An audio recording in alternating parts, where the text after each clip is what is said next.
ce soir sur M-Cycle. Internet, une source d'information quasiment intarissable, mais aussi parfois le théâtre de violences extrêmes. Nous rencontrons aujourd'hui Eudes, dont la vie a basculé après la publication d'à peine quelques vidéos sur la plateforme YouTube. Si j'ai regretté? Mais bien sûr que oui. Pourquoi? C'est simple. Ce que j'ai vécu, je le souhaiterais même pas à mon pire ennemi. J'ai acheté un vélo, j'ai percé un trou dans le cadre pour y faire passer quelques câbles. Les gens ont commencé à commenter de manière très critique mes vidéos, le fruit d'heures et d'heures de travail. C'est vite devenu un vrai cauchemar. Ça m'a d'abord fait douter, puis ça m'a finalement complètement détruit. Aujourd'hui, je ne sais pas comment continuer à vivre. Je ne suis plus que la moitié de moi-même. Cette expérience était extrêmement traumatisante.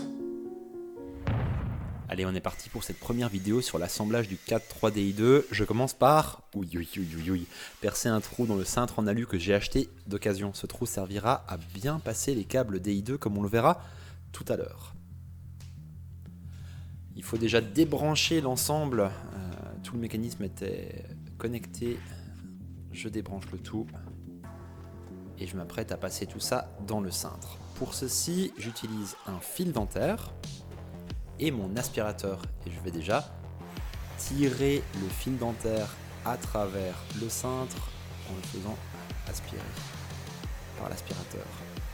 J'ai maintenant de quoi attacher mon premier câble DI2 et je peux tirer par le côté opposé.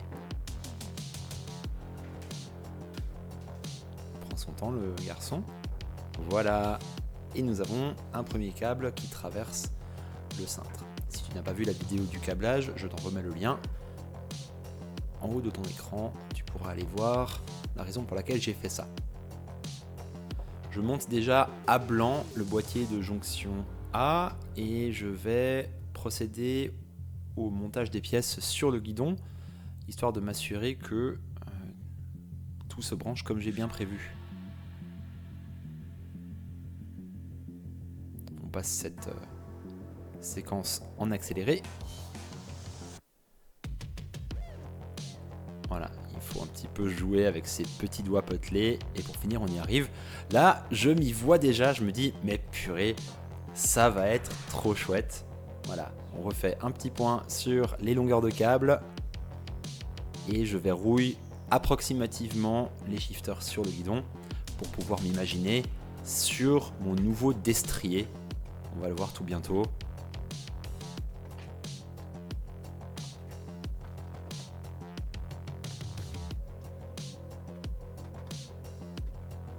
Ah voilà, oh là là, je suis sur la route là dans ma tête, c'est parti. Oh, ça va être trop bien.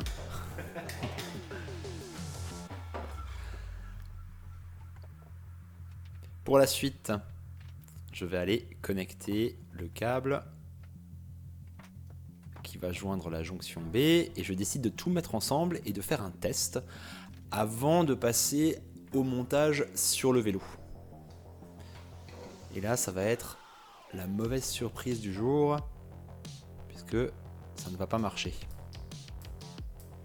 La dernière fois, ça avait pourtant fonctionné. J'appuie sur les boutons, j'essaye de trouver d'où ça vient, ça ne marche pas. Le gros doute. Et c'est reparti avec iTube. Je vous passe les détails, j'ai découvert qu'une des prises du shifter de droite était défectueuse. En fonction de la prise sur laquelle je branchais les câbles DI2, soit le système fonctionnait, soit il ne fonctionnait pas.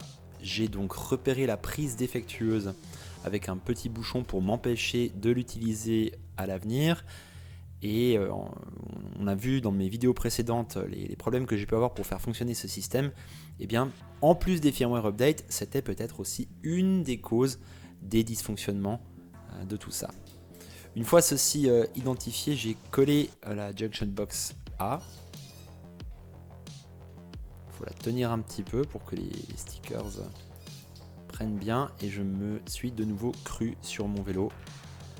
Le tout était prêt. J'ai décidé ensuite de m'attaquer à la fourche et au guidon en me disant que C'était bien d'avoir révisé tout ça, c'est un élément de sécurité. On va aller voir l'état des roulements, on va démonter le tout, on va le regresser et on va le remonter. On commence par couper les câbles de frein que je n'utiliserai de toute façon pas puisque toute cette partie sera remplacée. Et là on va voir que c'est la bonne surprise sous la potence et sous les cales entre toises. Le mécanisme est complètement rouillé. La fourche tourne certes dans le roulement, mais c'est déjà pas facile de sortir les petites cales. Je vais donc essayer en vain de sortir la fourche. Et assez vite me dire qu'il va falloir chercher un maillet. Je tape avec un maillet sur la fourche qui ne bouge pas d'un poil. Je tape avec le même maillet encore sur la fourche qui ne bouge toujours pas d'un poil et je me dis qu'au lieu d'insister, ce serait peut-être plus malin de faire tremper tout ça dans du WD-40.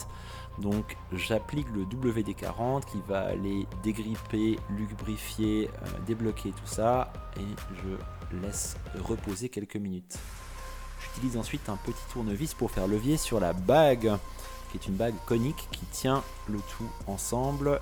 Et à force de faire levier très lentement et sans rien abîmer, on va le voir, le mécanisme finit par se débloquer. Et je suis content. Je découvre des roulements de très bonne qualité. Ce sont des roulements à aiguille que je vais vous montrer tout à l'heure. Mais en attendant, je vais nettoyer le tout, histoire de remonter un système complètement propre. WD-40, chiffon propre, et c'est parti. Voilà les roulements. Je crois que Stronglite est une marque française. Des beaux roulements à aiguille en très bon état. Donc la rouille sur le pivot de fourche n'était pas si grave que ça. Je décide de la nettoyer encore avec WD-40 et je vais également légèrement poncer ensuite le pivot de fourche, histoire de se débarrasser de cette rouille, le poncer avec du papier avec un grain très léger. Je nettoie le tout très soigneusement. Là je ponce, enfin imaginez-vous ce que vous voulez. Je regraisse, alors généreusement, la graisse va aussi faire office d'élément étanchéifiant, donc n'hésitez pas à en mettre vraiment une bonne quantité. Et je vais aller replacer la fourche dans son logement en alignant bien toutes les pièces, ça va finir par rentrer. Je vais rajouter des cales puisque c'est un jeu de direction 1 pouce et je vais monter une potence 1 pouce 1/8. Donc ces entretoises là permettront de mettre une potence moderne. On commence par placer le tout à peu près, assembler le jeu de direction et visser l'écrou supérieur histoire que le tout tienne, bouge bien de gauche à droite et soit malgré tout maintenu. Dans une précédente vidéo, j'avais montré comment régler le jeu de direction. On verra que c'est quelque chose que je fais tout à l'heure. Là, je suis en train de câbler grosso modo le tout, m'assurer des bonnes longueurs de gaine également. Donc on va monter le frein avant dans un premier temps. Petite technique que je vais vous montrer pour définir le serrage du frein avant. Vous allez déjà décontraindre la vis de réglage de butée qui est là au-dessus de ma main, mettre les freins au contact et avoir un câble qui est vraiment tendu avec les freins au contact, comme on va le voir par ici. C'est une technique vraiment que j'aime bien faire. Donc là, vous n'avez pas de place du tout, quasiment pour que la roue tourne, ça frotte un tout petit peu. Vous dévissez légèrement l'écrou, tirez un tout petit peu sur le câble en appuyant sur le levier de frein pour laisser la marche qu'il faut. Et une fois que ça tourne bien et que c'est vraiment à la bonne distance, resserrez le câble par l'intermédiaire de l'écrou. Changement d'angle, pause. Important, mangez 5 fruits et légumes par jour.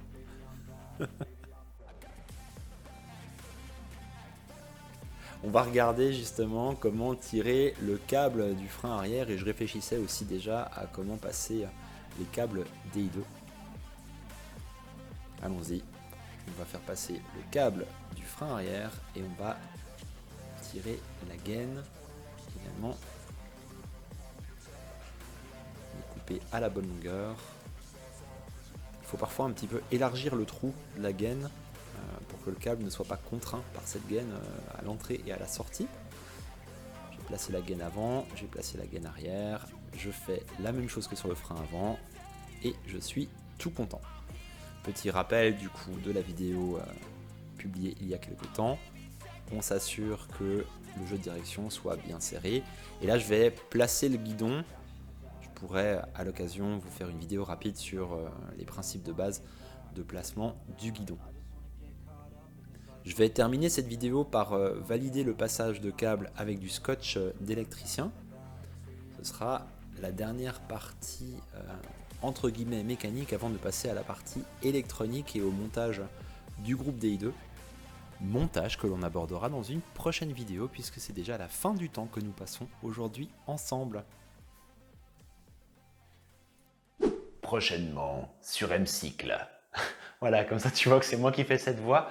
Prochainement sur M-Cycle, on continuera le montage du Canodel DI2 en tirant les câbles électroniques à travers le cadre. On verra que c'était pas une mince affaire de passer par le boîtier de pédalier. Si tu as aimé cette première partie de vidéo, si tu aimes le projet, si tu as des remarques, des questions, n'hésite pas à me dire ce que tu en penses. En commentaire, n'hésite pas à t'abonner pour voir la suite. Et je te dis à bientôt ou à bientôt sur M-Cycle.